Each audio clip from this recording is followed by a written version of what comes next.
Get off of Instagram and Snap and get off all these blogs and get into something that can really, really move your life forward. It's really not important what the majority of people that are blogging are saying. As a matter of fact, bloggers are not relevant people, they're not shakers and movers, and they're not decision makers, and they're not power brokers. So when you spend so much time in the blog world, the Instagram world, the chat world, all of this, you're wasting valuable time. If I was young and I had what you have, and you're the brightest group of young people that have come along in a long time, man. Millennials are absolutely brilliant because you all have technology.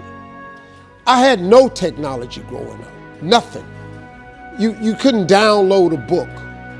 You had to go to the library, go to the card catalog, pull it open, find the book, find the number, go get on the elevator, go to the row, find the number book, get the book, and hope somebody ain't told a page out that you want to read.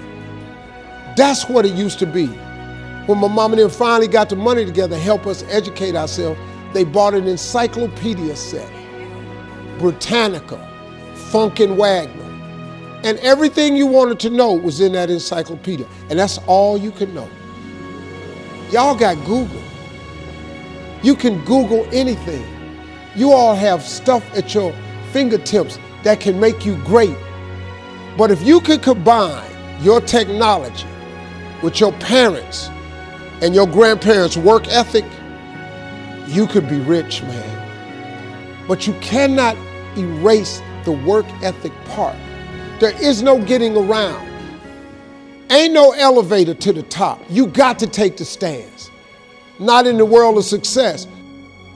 I hate it when I see young people wasting their time, wasting all this technology got, just sitting around in this world that's been created for you, that everything is instant.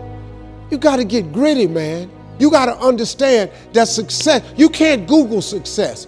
I got something else for you because I've lived so long and I've been exposed to so many things.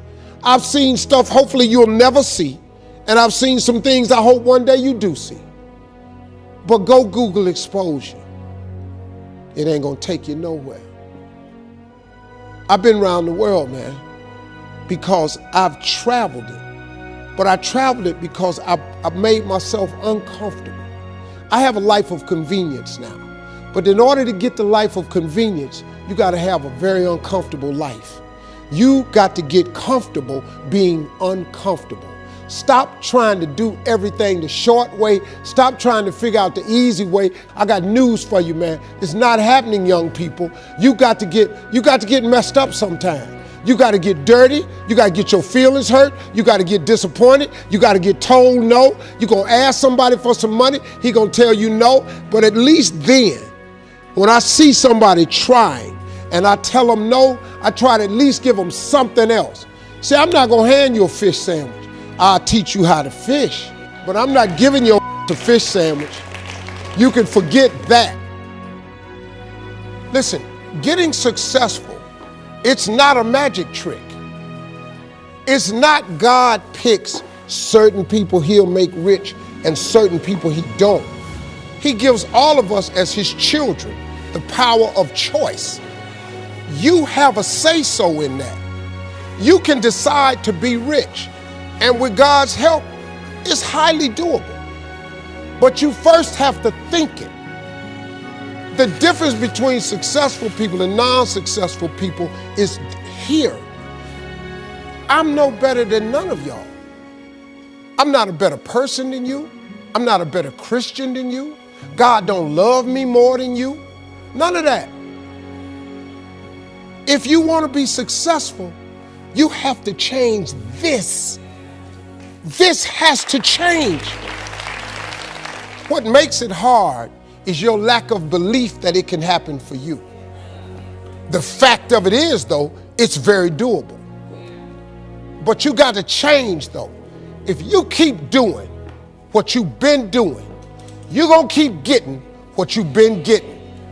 So if you're at a place in your life and you ain't happy with it, You have to change some things. But you have to make a conscientious decision that you're going to change. And it's not dependent on anybody else. It don't matter what your mama think. It don't matter what your coworkers think. It don't matter what your siblings think. It don't matter what your children think. It don't matter. They have nothing to do with it. This decision is yours and yours alone. You have control of this. This belongs to you. This is yours. You're the captain. You're the master. You're the foreman. You're the general. You're the head. Don't give control of this to nobody. But these books that I told you about, The Power of Positive Thinking by Norman Vincent Peale and The Magic of Thinking Big by David Schwartz, you know what it does? It just teaches you how this works. Once you get this, y'all, you can change everything. Do you understand? You can protect yourself from negativity. And that's what stops most people, negative thoughts. You can coat your mind from negativity. It's a real simple exercise to do. I do it every morning before I walk out the door. So I walk out as a positive person. You know, I get tired sometimes.